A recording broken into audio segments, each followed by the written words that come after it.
नमस्कार, खबर उत्तर प्रदेश देख रहे हैं आप। लोकमंच न्यूज में आपका स्वागत है। मैं हूं आपके साथ सुरभि राजपूत। सीधे रुख करेंगे खबरों की और बड़ी खबर इस वक्त की अमेठी से आ रही है। अमेठी में संदिग्ध परिस्थितियों में कपड़े की दुकान में आग लगी। आग लगने से दुकान में रखे लाखों का नुकसान हुआ है। स्थानीय लोगों ने हालांकि आग पर काबू पा लिया। स्थानीय लोगों ने आग की लपटें देखकर स्थानीय पुलिस को इस बात की सूचना दी। फायर ब्रिगेड की टीम को बुलाकर आग पर काबू पाया गया। ये पूरा मामला अमेठी के जायस थाना कस्बे के वाहबगंज सोनार मंडी का बताया जा रहा है।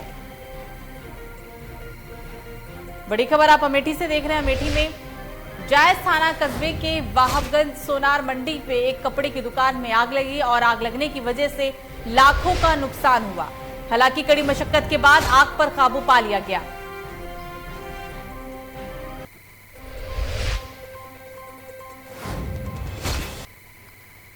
यूपी टेट पेपर लीक होने के बाद बुलंदशहर में भी अब एग्जाम रद्द किया गया। डीएम ने कहा है कि शासन के आदेश पर ही एग्जाम को रद्द किया गया है। 1 महीने बाद दोबारा एग्जाम की डेट आने पर एग्जाम कराया जाएगा। दोबारा एग्जाम कराने के लिए किसी भी परीक्षार्थी से किसी तरह की कोई फीस नहीं ली जाएगी।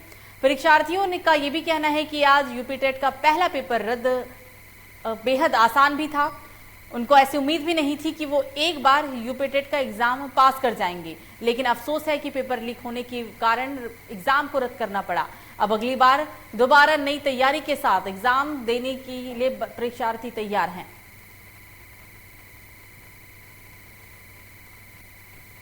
हाँ, ये पूरे शासन के निर्देश पर अभी स्थगित कर दी गई है परीक्षा टीईटी की। 1 महीने बाद कराई जाएगी और किसी भी परीक्षार्थी को दोबारा फीस नहीं देनी पड़ेगी। इन्हीं फार्मों के आधार पर उनकी पूरा परीक्षा 1 महीने बाद कराई जाएगी।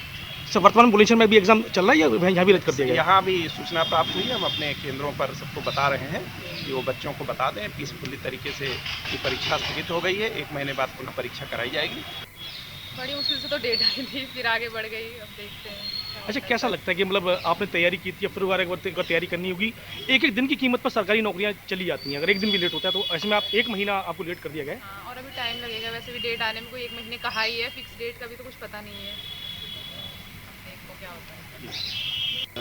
यूपी टेट दे रहा था, प्राइमरी का था फर्स्ट शिफ्ट में, और राजकीय इंटर कॉलेज बुलंदशहर में सेंटर था, जो कि पेपर वो काफ़ी सरल था आज का।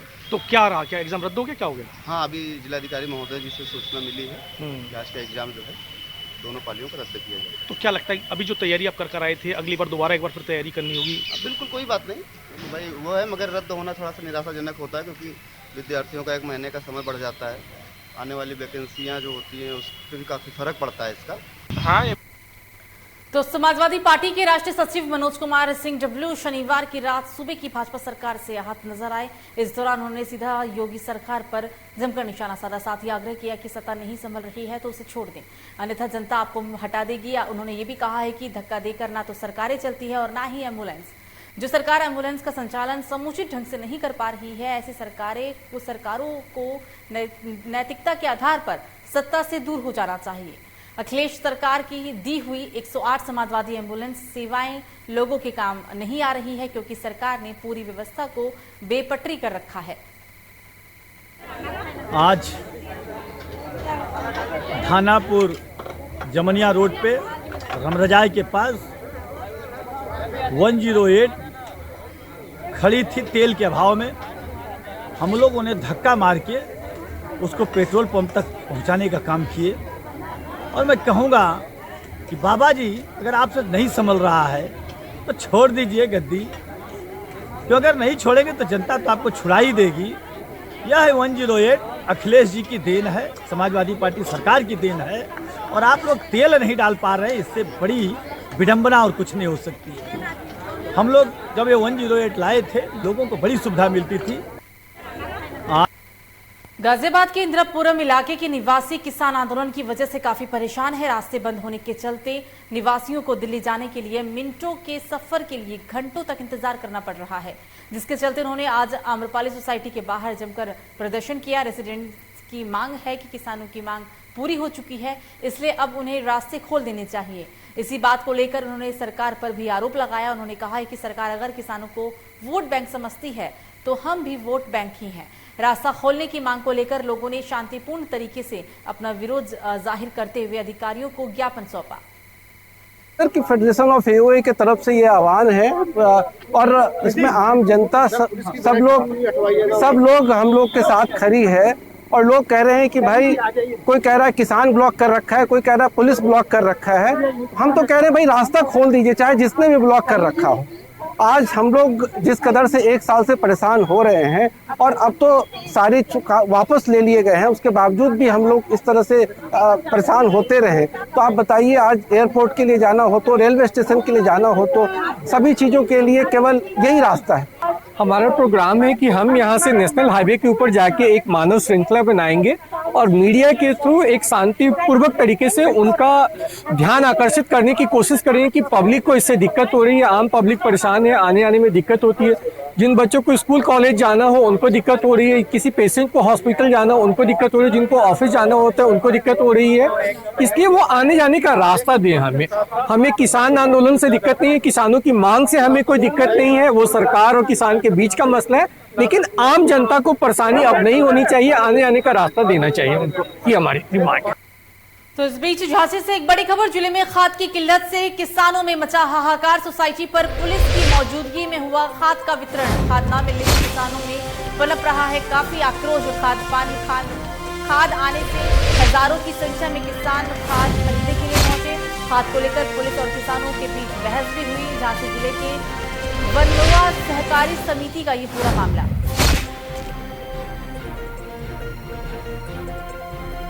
राजधानी लखनऊ से अगली बड़ी खबर, आरोपियों पर गैंगस्टर और रासुका के तहत कार्रवाई की गई। कार्रवाई के तहत अब संपत्ति जब्त की जाएगी।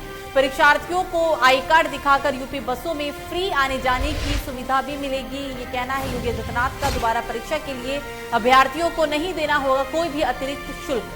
नौकरी हो या कोई भी टेस्ट, पूरी पारदर्शी और ईमानदारी से आगे बढ़ना चाहिए।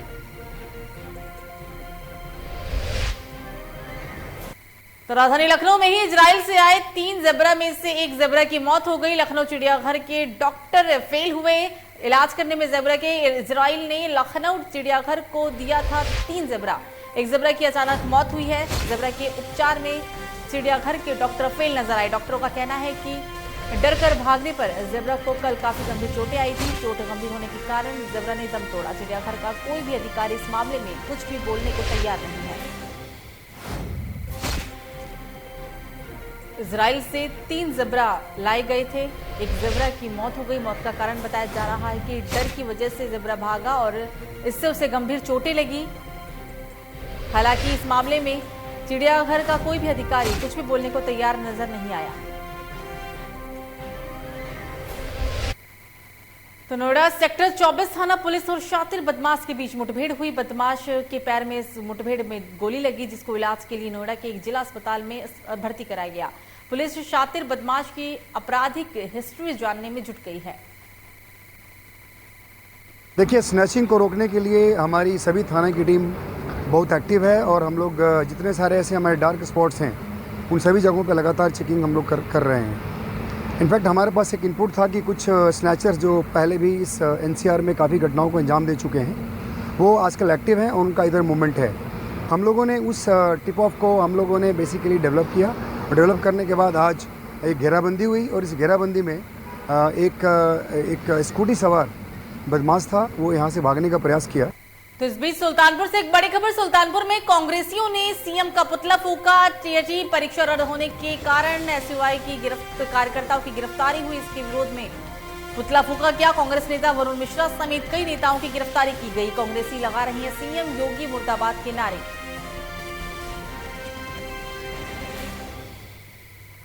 फिलहाल बुलेटिन में मुझे दीजिए इजाजत, नमस्कार।